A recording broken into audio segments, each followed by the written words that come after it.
Rick Carly here. Matt Coulter, you know him from Talladega Nights. I guess he was up for the Will Ferrell role and didn't get it. So, but he was in that. And Lars Anderson, famous author, as well.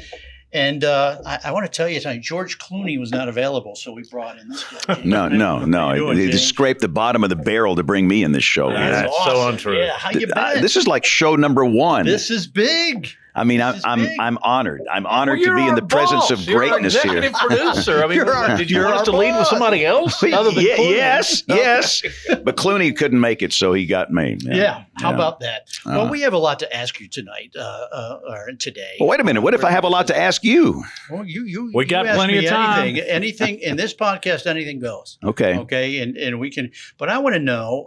A lot of people have asked me. They knew we were doing this podcast, and they wanted me to ask you. When did you first lose your hair? What kind of an opening question is that? It's a question, though, because a lot of people Are you going to ask me, too? Well, but they say that when you were younger, you in college, you used to have the long hair. I had. I'll say this, James. That's a TV question because if you ask that as a writer, you lose the subject. That's right. And you're out like, of here. Adios. See, I'm strapped in. I can't leave. I heard you had a ponytail at one point. You knew that? No. I know. Listen, that's when we barely. The two of us, we were like rock and roll stars in Tuscaloosa, playing rock and roll music on the radio in the 1970s, and Coulter came in the 80s, early 80s, late 70s and 80s. Best gig in the world if it paid. I made $1.65 an hour. Do the graveyard shift. $1.65 an hour. I thought I was rich. I lived at home. I paid college tuition at the University of Alabama when I was an engineering major from that job, but I had long hair down to my shoulders. It was greasy, nasty, long hair. I weighed about 110 pounds. I looked like a toothpick with bad hair. And I started with that look because you had to have that look in the 70s when you're playing rock. You know, you're playing Led Zeppelin and Leonard Skinner and, you know. And then when I changed from engineering to meteorology, that's when I started to pull it out. It abandoned ship real quick. So it wasn't falling out. You started pulling it out. I pulled it out. You do what I do. You'd pull your hair out too. You'd look just like me. But literally when I changed from electrical engineering into meteorology, that's when it started to go away. I mean, when I started working in television, this was the summer of 1978 at Channel 33 in Tuscaloosa. I was there, yeah. It was a comb over. It was literally a comb over. And I went to Channel 12 in Montgomery, comb over. Look, go to YouTube. Search James Spann, WSFA. Okay, I will. And you'll see the comb over thing. Did you ever have the peninsula down the middle, like the state of Florida? I had a patch. Right there was a patch in the shape of Tuscaloosa County. Yeah. Okay, it was perfectly in the shape of Tuscaloosa County. It stayed up there for about, 15 years, and that's gone now. So, but yeah, I don't even know how to operate a comb. I'd have to get a user's manual, so it's no big deal. Yeah, it's no big deal. And when I was, like 25, I'm thinking this is horrible. The world was ending. I have no hair. I'm trying to do TV weather, but after a while, you don't care. I mean, I am who I am. And people are forgiving, and they know that look, we don't have the movie star look, so you got to kill them with the personality or the weather knowledge. So here's the worst hair story. So there was a guy named Dan Latham.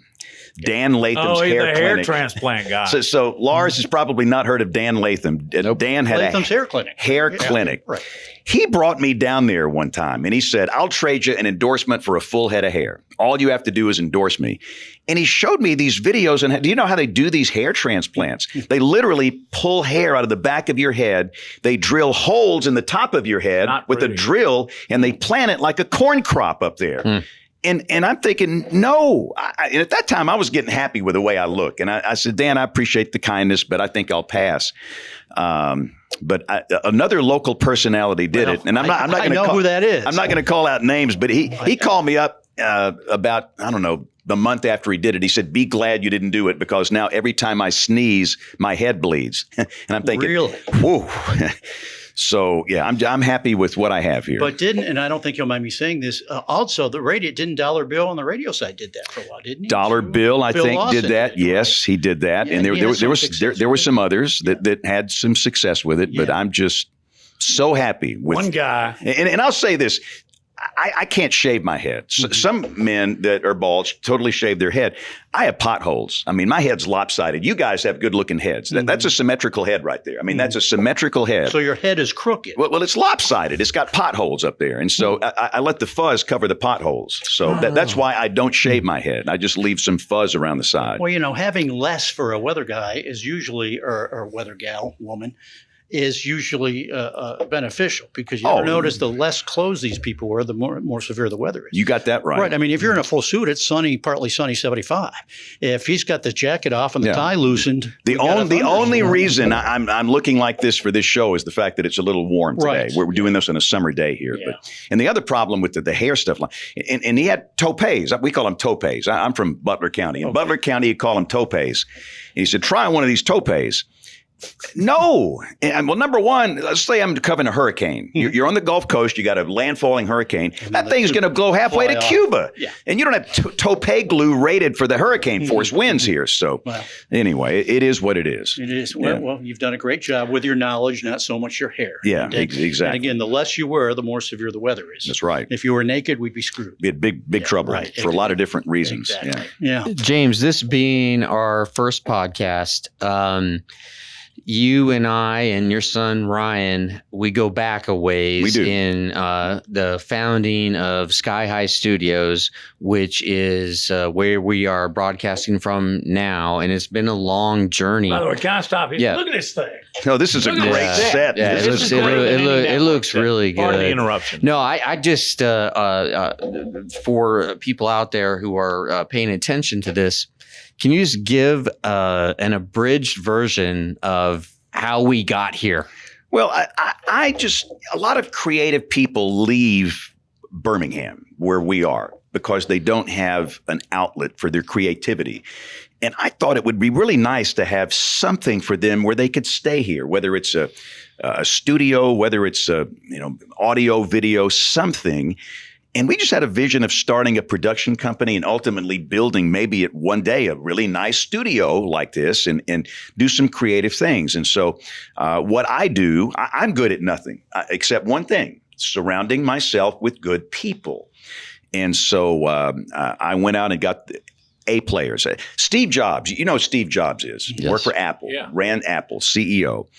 He got a lot of things wrong about life, but he got some things right about business. Everybody that worked at Apple, you were in one of three categories: an A player, a B player, or a bozo. That's it. Mm-hmm. Everybody that works for Apple, they're an A player, a B player, or a bozo. And what I did, I got A players.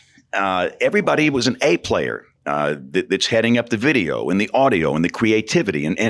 And having a team like that, it will ultimately be successful. And COVID came along, which was, and we were really saved because we weren't in operation at that point. But I think this is just the first example of what's to come out of this creative group, Skyhigh Studios. And he won't talk about it, but this guy's a brilliant writer. He really is. He is a brilliant writer. New York Times bestselling. No. And listen, I'm not nice. I'm honest. You can't teach that. It's a God-given thing that he has. And when you read and listen to what he writes, you're there. And this type of wordsmith, it's very rare these days. And so having somebody like that on the creative side, goodness gracious. Did you two meet before this podcast was over the script? We met when I was doing the Jay Barker radio show, and James came in, and I think I took that show down the tubes like I'm taking this one down the tubes. I think you were scheduled maybe to do an hour, and you ended up staying 2 hours, and I was blown away. I had no idea the depth and breadth and width of your intellect. And I'm serious, James. Like, you are so much more than a weather person, and as we all know, in this state, you wield as much influence as anyone, including the governor, and including a coach in Tuscaloosa, and including a coach in Auburn, Alabama. But before I let Matt ask the next question, when did you feel that you first sort of found your voice, that you had confidence to kind of just do things your own way as a young person? I would say it was in the history. I worked in Tuscaloosa in television. First job, went to Montgomery to WSFA. Where you did sports. I right? actually did sports on the weekend, if you can believe that. It was horrible. But I wanted to work in a really good TV environment. And then I got the call to come to Birmingham to Channel 13 and do main weather. I was the weeknight weather guy. This was in 1979. Well, that was timely. And bless you. And then in 1984, I was transferred to Dallas. I was in my 20s. I was in a top 10 television market. And I was scared to death. I had no confidence back then. I was trying to conform to the standards of the television industry and be a top 10 Ron Burgundy TV guy, which was the culture back then. And then my wife and I, we just decided after 2 years we wanted to come home. That's not me. I have no interest in it. And I met many good friends in Dallas. I'm thankful I went to Dallas. I am thankful for the years I spent there. But we wanted to come home. I was born here. I'll die here. I'll be buried here. And after you work in a top 10 market, Matt, what do? You're done. There's nowhere to go but down. So you know what we did? Well, again, unless you go network. And you could have. No, question in my mind. But we wanted to come home. You could have been Al Roker. We wanted to come home. And so we bought a little radio station out in the middle of nowhere in the country in Demopolis, Alabama. And by golly, when you own the radio station, you can do 24-hour-a-day weather, which is what I've always wanted to do. And it was great. But then TV came calling again.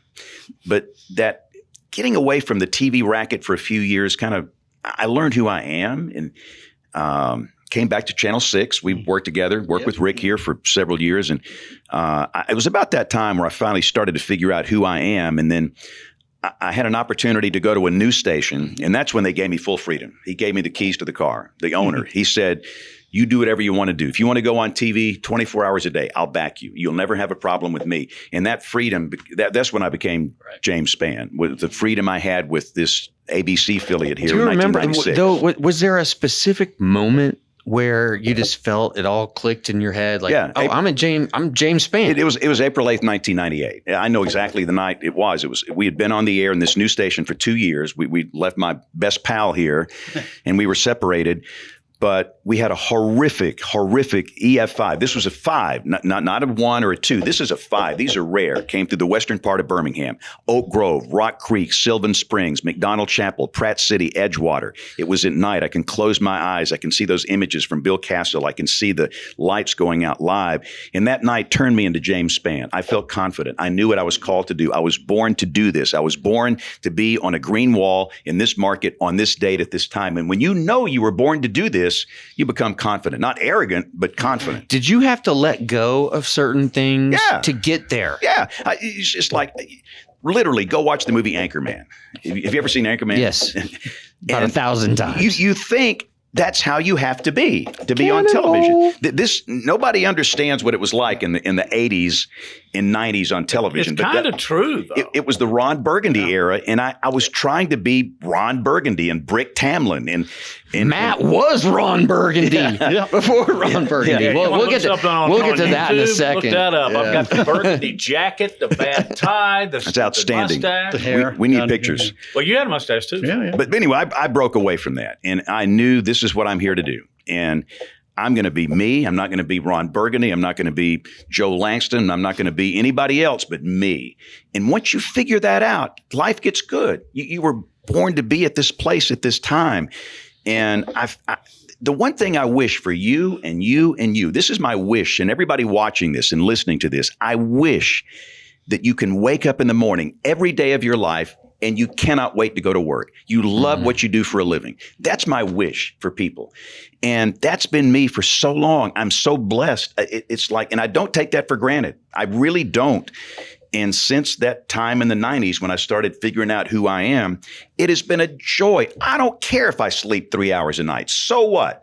I don't care if 1,000 messages come in on Facebook while we're sitting here doing this show, and I'm going to go answer them and respond. It's a joy. They send them to me, and it's weather, and they're paying me to do this.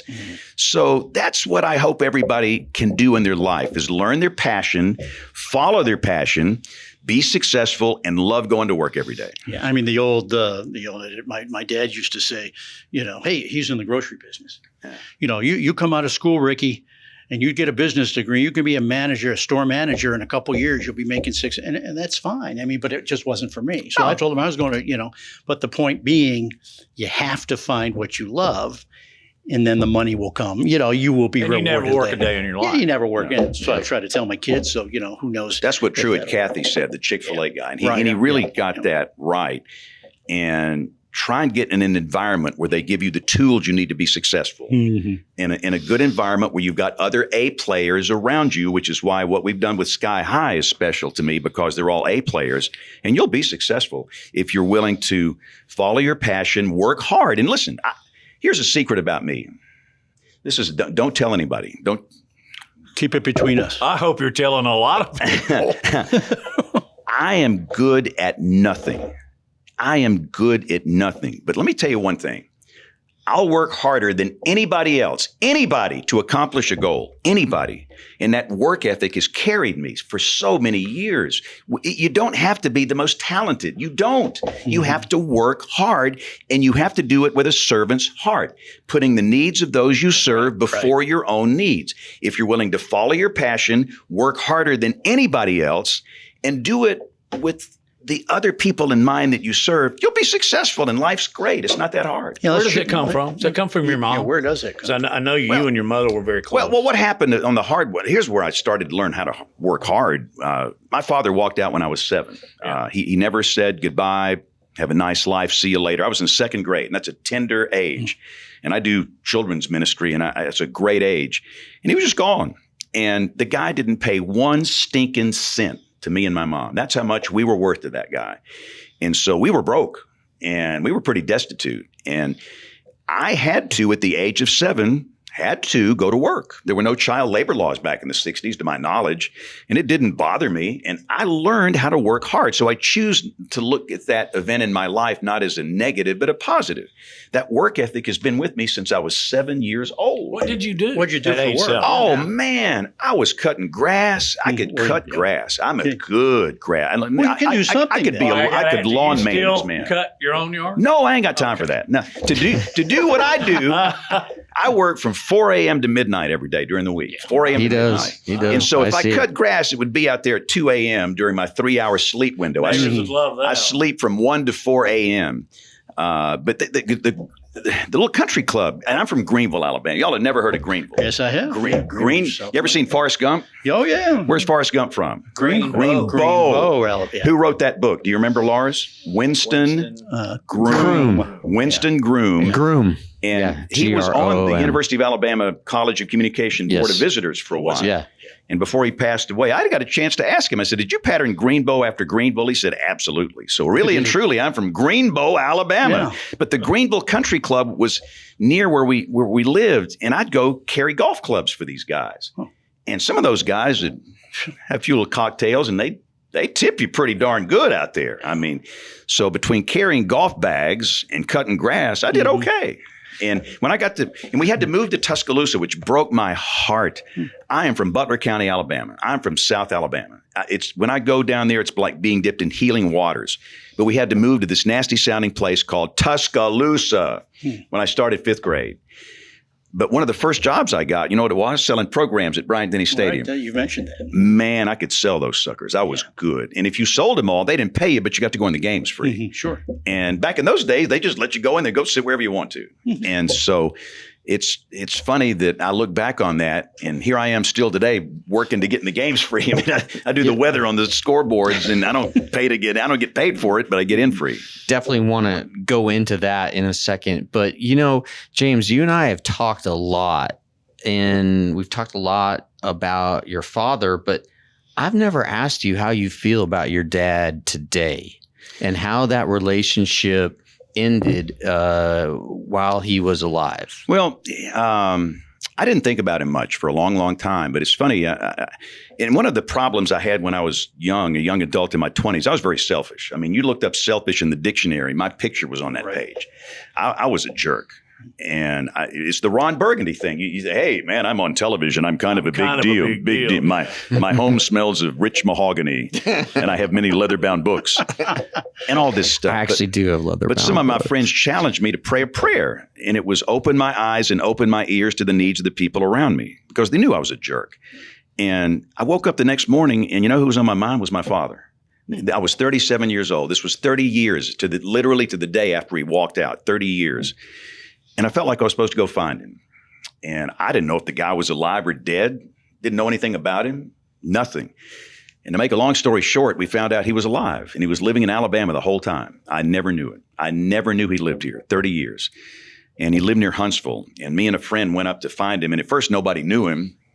And then finally somebody said, oh, I know the guy. Go around the corner, second house on the right.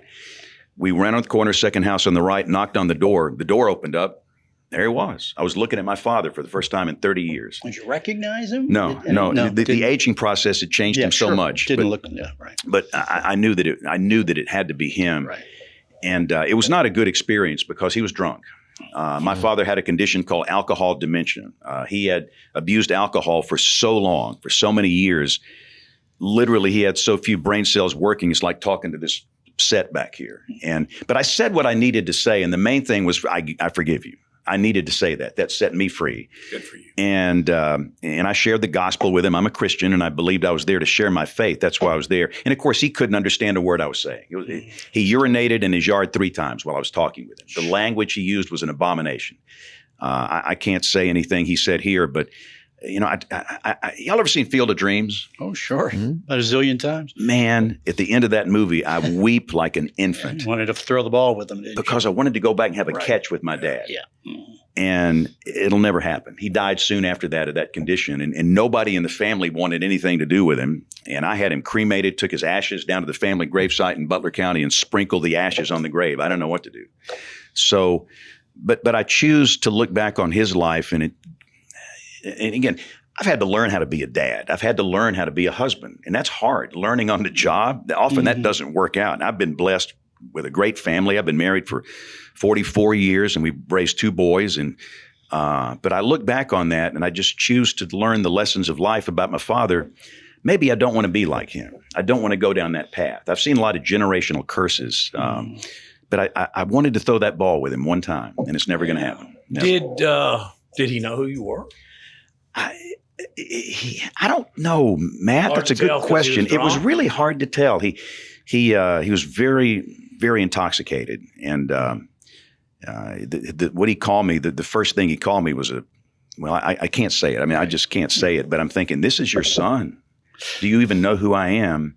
And I don't know. I'm hoping that he didn't know who I was by the way he talked to me that day. But in turn, that helped you be a better father. Right. I've seen so many families where there's a generational curse where alcoholic goes down through the generations. And goodness, my middle name is Mistake, but I don't want to be like him. And I think that's helped me. But I do. Let me just say this too about before we stopped talking about him. Before he left, he took me places. And one of the things that happened when I saw him for the first time in 30 years, some memories came back to me. He took me fishing in Georgiana. You guys don't know where that is. I do.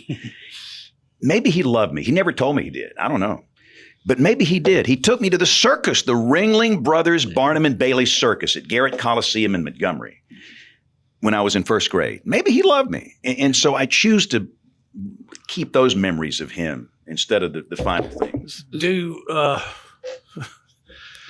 you ever wonder why he left? Oh, Did yeah. you ask him?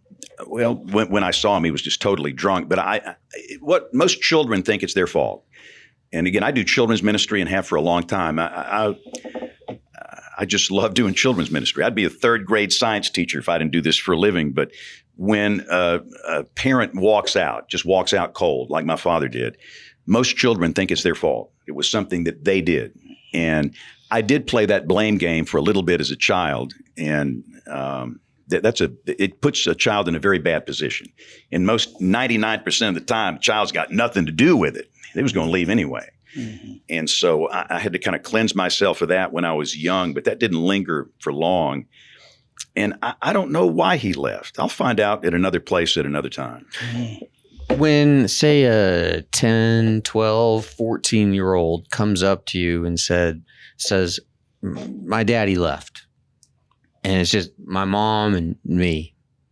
You've been through this. Can you give me some insight as to how you became James Spann? Because it seems to me, James, that when you don't have both parents in the household, and especially when one abdicates, Right. Boy, it's setting that child up for failure. And they can make some really bad decisions. And listen, I can't look a cancer patient in the eyes and say, I know how you feel. I can't do that. I can't look at a parent that's lost a child to death, to whatever.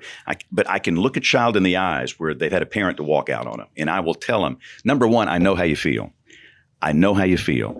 And let me tell you some of the things I felt, and it's okay to feel that. It really is. And you're going to go through some anger and some depression, and you'll go through some rebellion, and you're going to do that. But what you're going to do now is to make a decision that you're not going to go down the same path as your parents, the parent that left. You're going to be the polar opposite and be the shining example.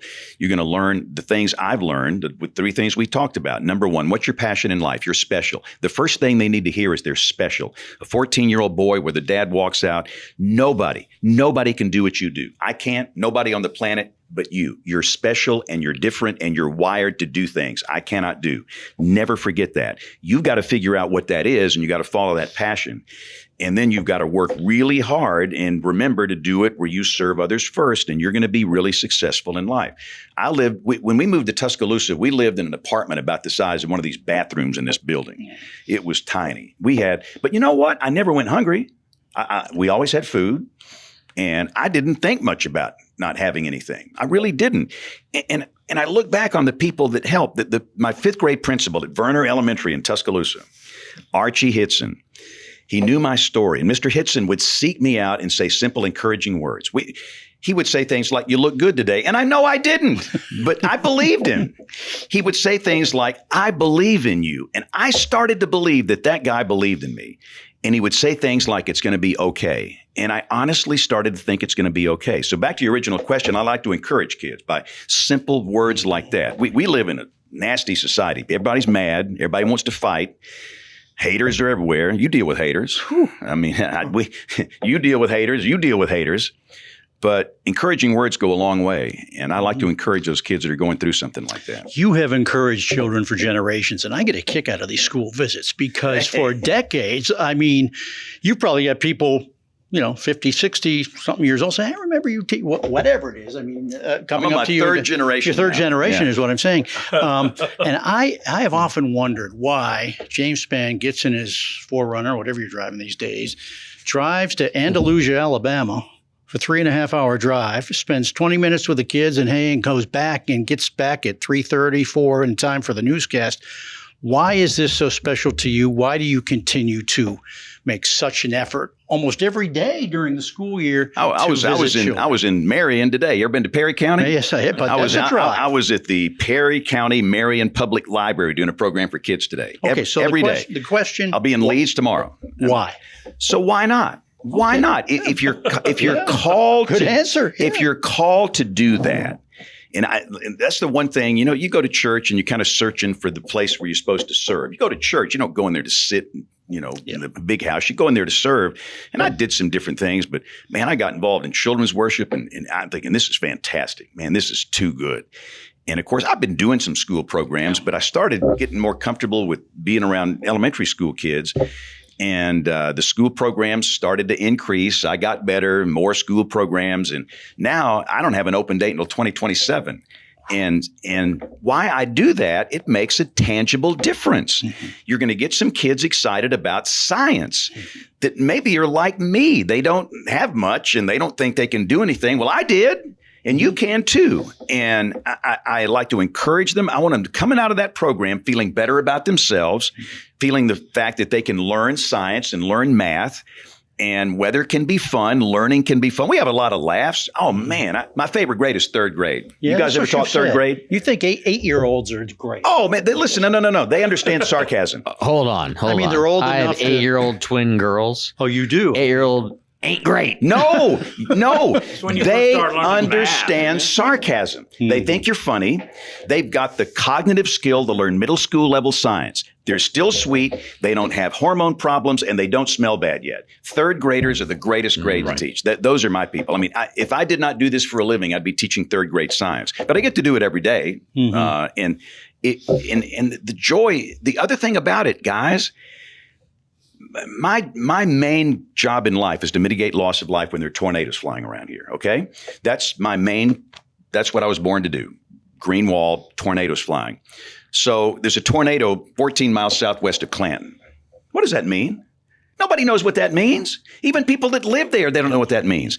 But if I tell them it's near Jim's Pit Barbecue, everybody in Billingsley, Alabama, they know where that is. And so if you travel to schools every day for 47 years, guess what? You're going to have the knowledge of this state like nobody else. And since we work together, the boundaries have gone away. We used to be confined with television markets. Right. You know, they could watch Rick Carley and James Spann and Anniston and Tuscaloosa and Birmingham and Gadsden. Well, now the boundaries have gone away in the digital social world. So I have just many people follow me in Mobile or Huntsville. So I do schools all over the state. I do some in Georgia and Mississippi, but I try and limit it to Alabama. And this knowledge is used. It's useless except when there are tornadoes flying around here. But you know the local, you know where the Cardinal Drive-In is. And Well, let me just. Oh, it's like where Jim Bird's farm. Listen, in yeah. Forkland, they don't know where, 18 miles southwest of Greensboro. Yeah. What does that mean? Is the most famous one Wesley's booby trap?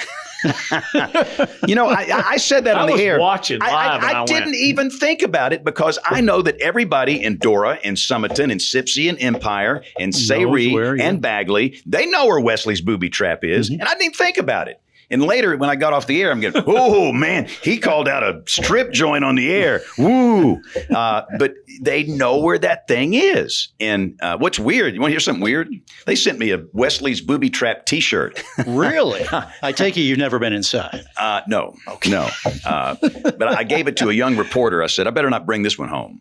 I don't know honey. if Coulter and I can say the same thing. No, About I haven't been there. No, I'm fine. So you're writing children's books now, even to go with some of your other books. Yeah, one thing, a lot of kids have a fear of weather. They have a fear. It's real. It's clinical. It's not imaginary. They're genuinely afraid when they hear thunder. It scares them to death. And the parents don't know what to do. And so I work with a lot of counselors. And for years, I was the trustee president of the Alabama Baptist Children's Home. The biggest part of what we do, it's counseling. And I work with them to come up with a series of books that kids can read. They're all illustrated. In fact, one of our Skyhigh studio folks, Ryan over here, wrote them. But it lets the kids know, number one, that storms are actually good. They're a vital part of the water cycle. Without them, you couldn't live here. You'd have to move away. They're great.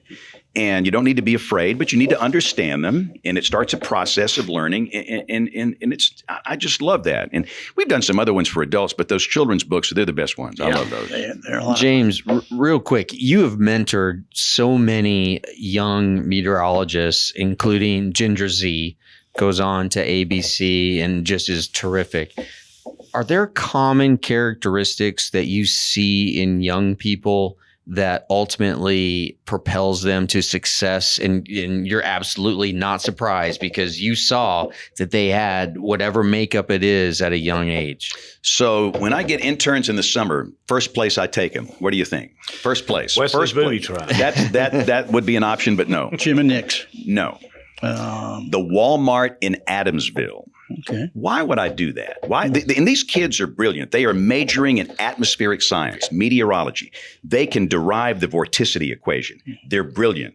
They probably expect me to take them to a radar facility or, launch balloons or something. No. We're going to go to the Walmart in Adamsville. Why do I do that? Because those are the people who consume your product. That Walmart has the best cross-section of the people that you serve. Every single people group is represented in that Walmart. And most of them don't look like you. And they don't think like you. They don't vote like you. They don't have the same worldview that you have. I want to see you engage in conversation with all these different people in here. And I will have them talk with the people in the Walmart. And right off the bat, I'll tell you after the Walmart trip, if they're going to be successful in mass communication. And for the ones that aren't, that's okay. For some of the kids are offended by what they see in there. They're offended because they didn't vote like I vote, or they don't look like me, or they're not educated. Well, you need to be in research. You don't need to be on the front line as a practitioner doing what we do. But I've seen some of those kids in there that love talking with those people.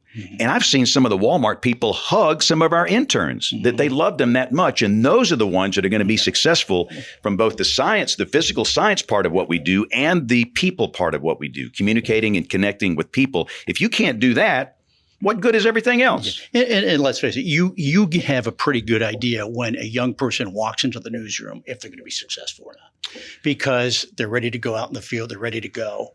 How many interns have said to you or me, well, I'll say, what do you want to do when you graduate from, say, Bama? Well, I'd like to start anchoring here and take Pam Huff or Janet Hall's place, when they retire. And I said, well, you might have to start smaller. And then they'll say, or smaller markets, and then they'll say, well, if I have to do that, I'll just go work for my dad. Well, there's nothing wrong with that. But you can tell the one, if they come in and they're really, really motivated. Chris Stewart was an old intern of mine, and he walked in 1989, 1990. He's a play-by-play guy, but you could tell when Chris walked in that he was. I was there when he was there. Yeah, so you can kind of gauge real quickly. No, I remember my last couple of years at Sports Illustrated, 2015, 16, and interns would come in. And they'd be there a week. They're like, okay, I got my feet wet, ready to write the cover story now for 24 million people. And they didn't understand that. Well, the there's rain a little bit more than that. Yeah, more into it. So we are all fathers. You have two children. You have two children. I have three. You have three. And we've all dealt with this, where your children will come home. Your child will come home and say, "Are you famous? Are you on TV?" Now, what? And your notoriety is exponential. But Brian's sitting right over here. How did your kids ever ask? Because my kids just said, "No, that's not Matt Coulter. That's my dad." So our first child was born in 1984. So he was growing up during the Ron Burgundy era, which is more applicable to him. In fact, when I was transferred to Dallas, I went home to tell my wife, and literally that night she went into labor, and he was born the next day, and I still had to be in Dallas on Monday. Wow. And so he went with us to Dallas, and he lived that life. And I think it got on his nerves. I really think it, the James Spann talk. A lot of pressure. And I think it gets on his nerves. I mean, it's like, because these kids are not me, and I'm not them. They're their own people. They don't know anything about weather. They don't care about weather. That's not their thing. I mean, so I hope that both of them have the freedom to go be themselves and not do what I do. Because I tell you, in answer to your question, it gets on their nerves. It gets on his nerves right now. I asked you about baseball. Baseball is a lovely sport. Did you play a lot when you were young? And you are, I think you're like me. I'm romantic about it. I love everything from the smell of the grass to the dirt. What brought you into the diamond? Well, I didn't have a dad, and so I couldn't play. And we were low income, and I had to work. I worked before school. I worked after school. Never went to a prom. Never went to a homecoming dance. I mean, you guys were big men on campus. I was a social zero. And again, I'm delighted to work. I was glad to work at the radio station, and it was great. But when we moved to Tuscaloosa, there was a field out there in the old Northington campus, a couple of Little League fields, and I'd walk down there, and I'd sit there and watch those kids. They were my age, and I wanted to play real bad, but I never told my mom because I didn't want to make her feel guilty. But that's kind of when it started. I really wanted to play. I really, really, really. And they let me change the scoreboard, and I got to do so. I ran the concession stand a couple of times, but that's where it started. And I would watch some baseball on television, and I started, the Saturday. This is before y'all. I'm the oldest guy here. You'd have the one game. They'd have the Saturday game of the week with Dizzy Dean and Pee Wee Reese. Sure. Yeah. And when you're out of Schlitz, you're out of beer. Yeah.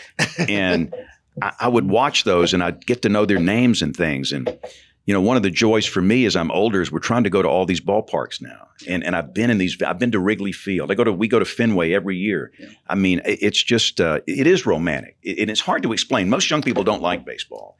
But both boys played. Ryan played through high school at Spain Park, and State champ, baby. The state champ. We got it back here. Go Jags. 2014. But and by the way, you're still a legend and it's not because of James Spann, the weather guy. You're a legend in like the little league circles because you stole more bases. You had your kids like run every single time. We pulled a lot of stupid stunts that never work in high school and above. But when they're little, you could pull some pretty stupid stunts. Sure. And I was a stupid stunt guy. Isn't that great though? When the tee ball, they make get a hit it off the tee and then they run down the third base line instead of the first. The greatest thing is we played at Hoover East and the Cahaba River runs right by the park down there, and I lost the whole team. We lost them. Every boy was gone. I'm thinking we first pitch is coming up. I had no players in the dugout. Every one of those clowns walked down to the river, and they were all peeing in the river. Sure. Every one of them, playing swords down there. And I'm thinking, no concentration. Yeah, this was the t-ball deal. Okay. And those are the kids. Every parent of those kids, they're going to be major leaguers. Yeah, when they're 5 years old, playing for the Braves.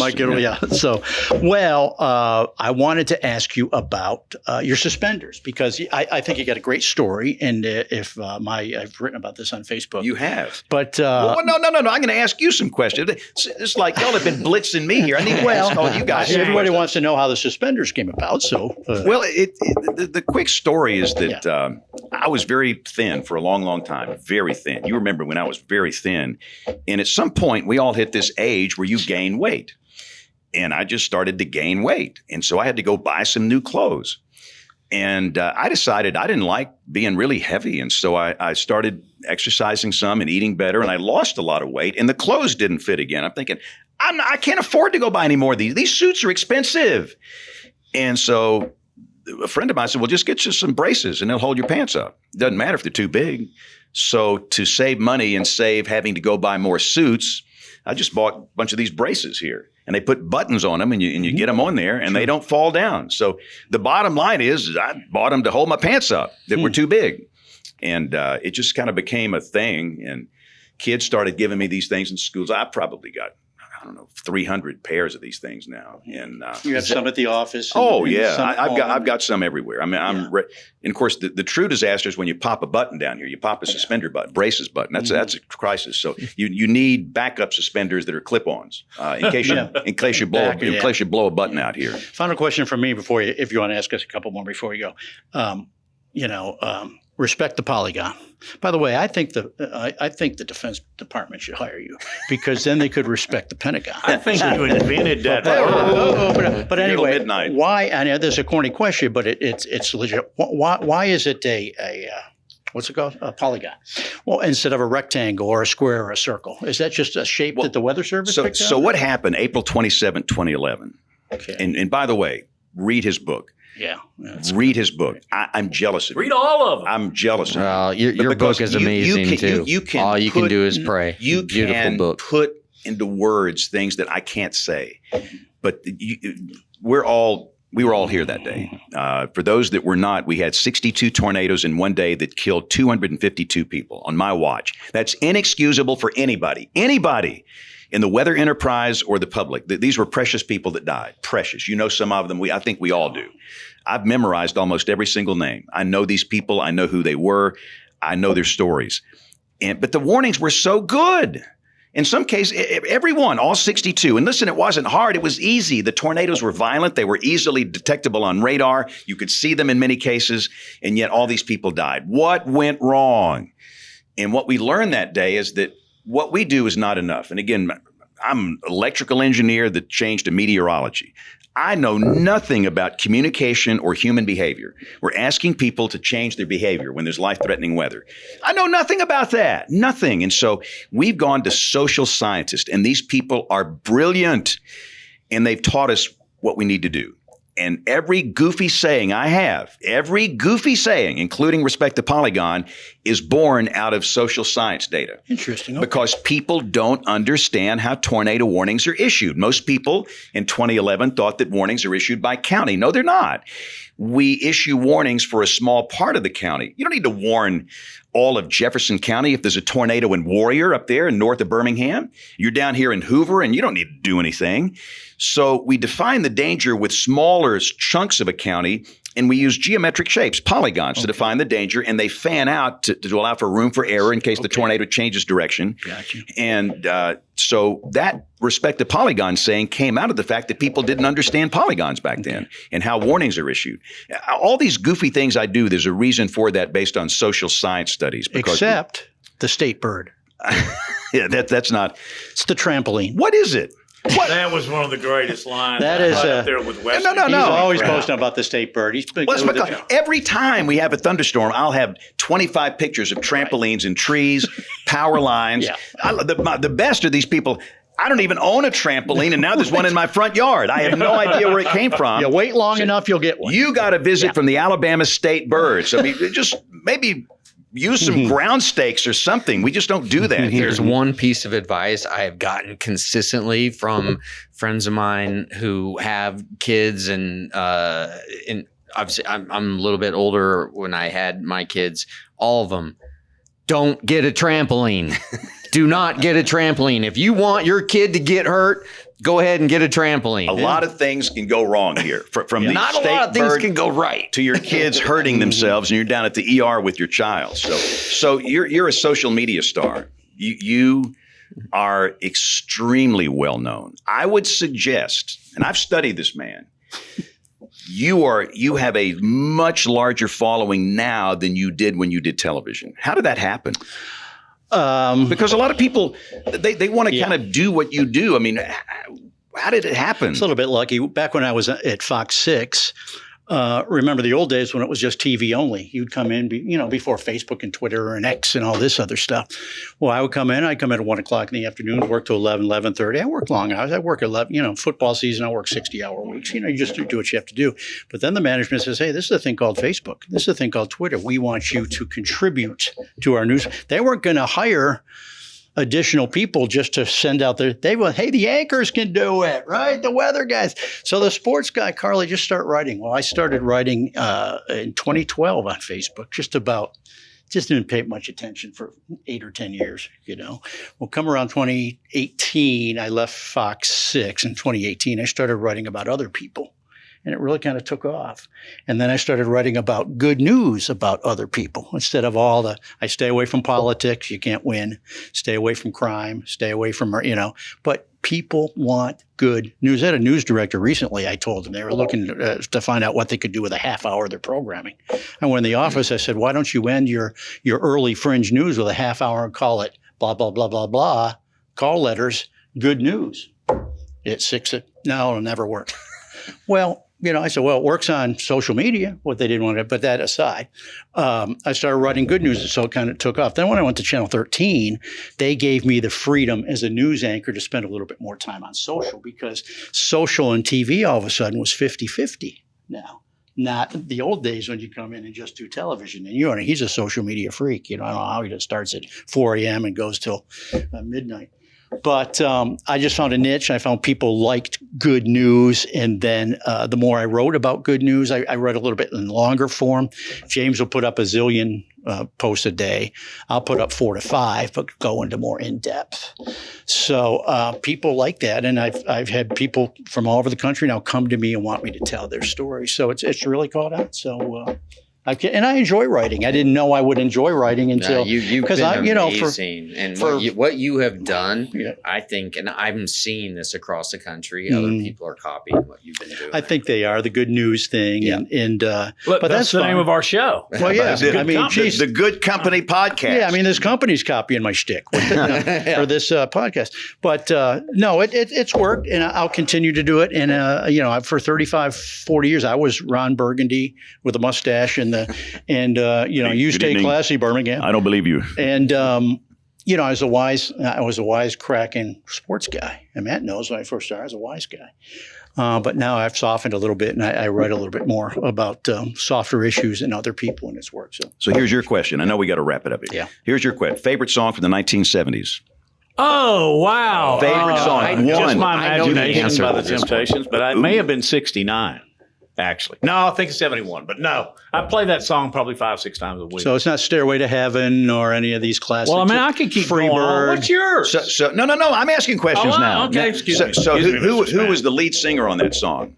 Just my imagination. The Temptations. It was Smokey guy Robinson. from Birmingham. No. Don't know. I met him once, and it was one of the highlights of my life. It's Eddie Kendrick. Yes. Hey! You know, I Well gotta tell you this done, real quick. Coulter. Now I want to hear the story. All right. Boy, I could go into some detail, but I'll shorten it. I'd finished my sportscast, and I used to go to this place called Norm's. Did you ever go? Norm's Green on the Springs. south. So yeah, Norm's. right It by was a St. dive bar, but it was a late night bar where Yeah. everybody that either did what we did or worked at other restaurants would go. And I was sitting at the bar with my good friend Robo, just having a couple of beers. A guy comes up, sits down. And I didn't really look around, and then he kind of did. And he said, "Aren't you Matt Coulter? Didn't I just watch you on television?"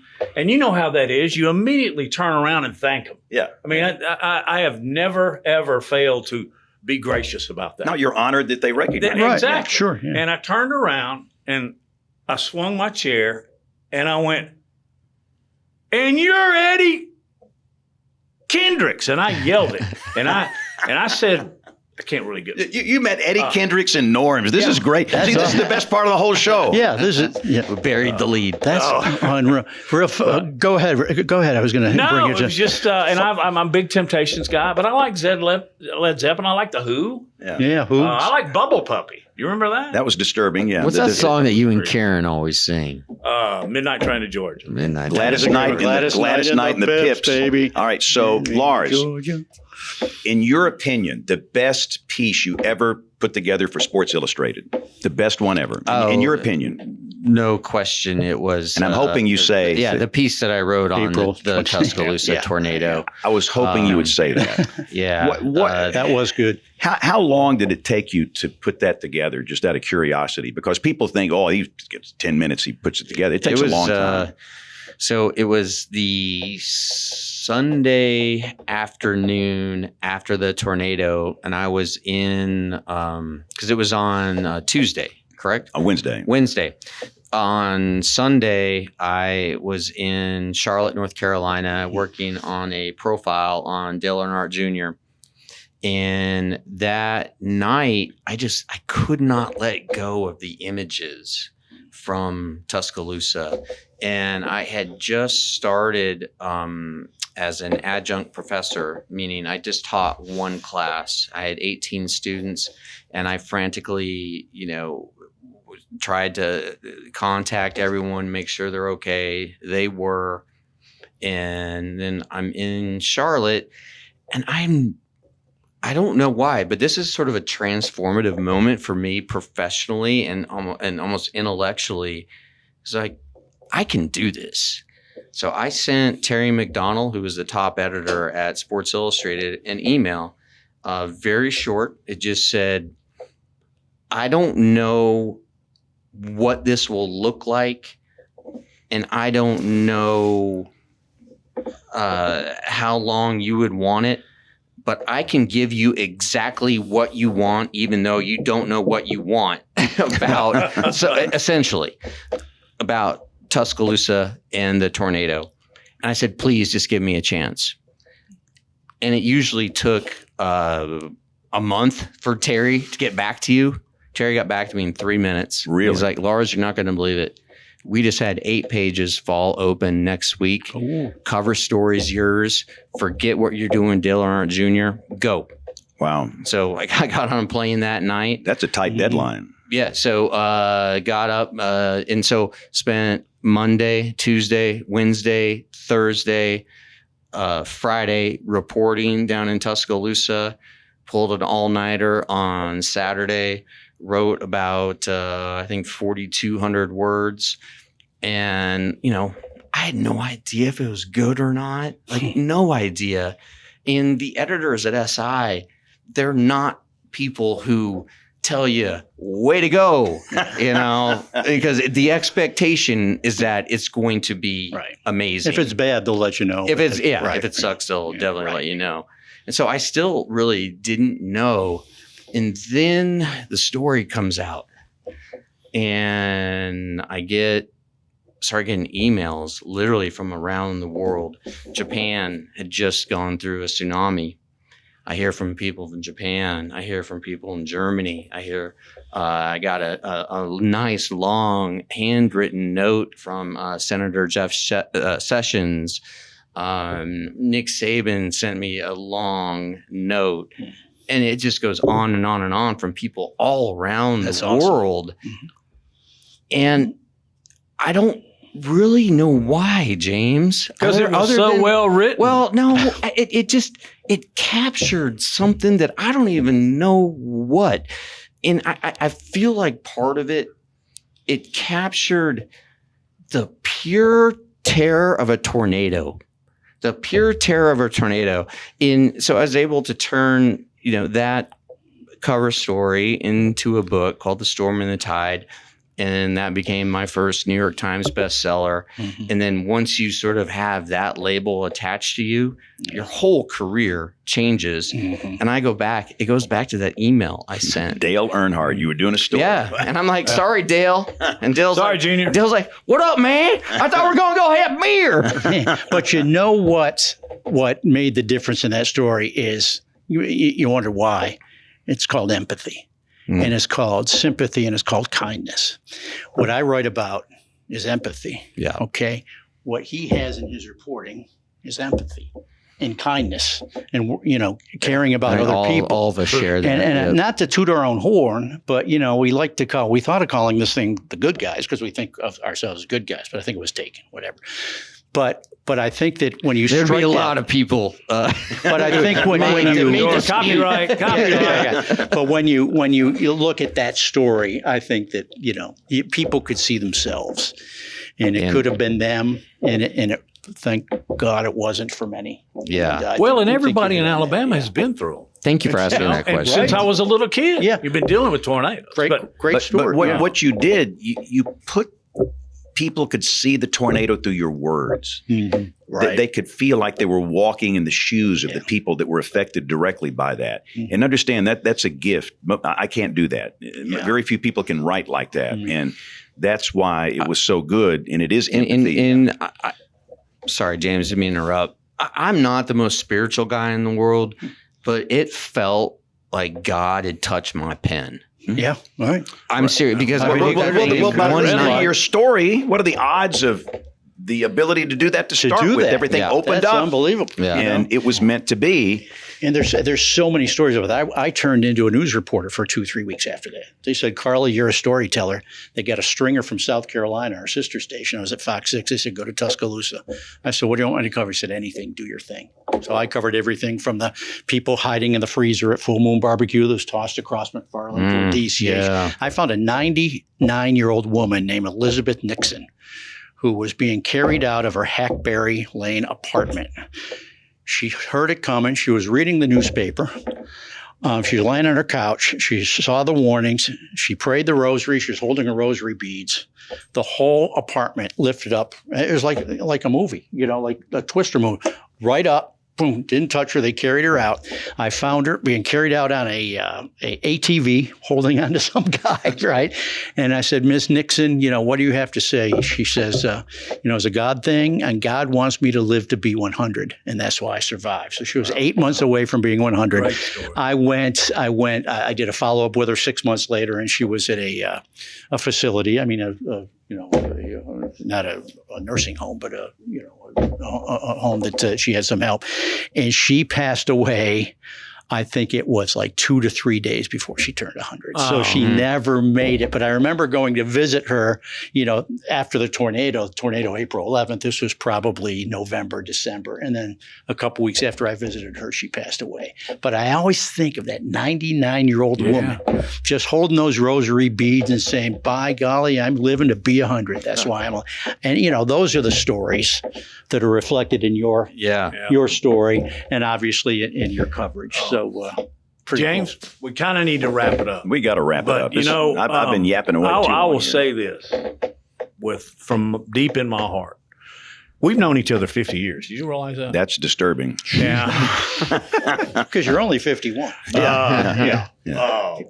But I have never heard a more compelling story than when you talk about your dad. Well, I appreciate That's it. good. That's why people continue to watch Good Company. Yeah. Because These are good guys, and they're going to have some great guests and good content. So follow, subscribe, whatever you need to do. You found a new show. And then everybody has a podcast. Everybody has does, content. don't they? And is it worth 30 minutes or an hour of your life to listen or watch? And in this case, it is, because this is good news. It's encouraging, and it's not here to clickbait. It's not here to rage bait or anything. And these guys will have some amazing content here. So subscribe. You found a new home here. Subscribe. And about that hair. Yeah. No, I'm kidding. Yeah. All right. Need a new toupee.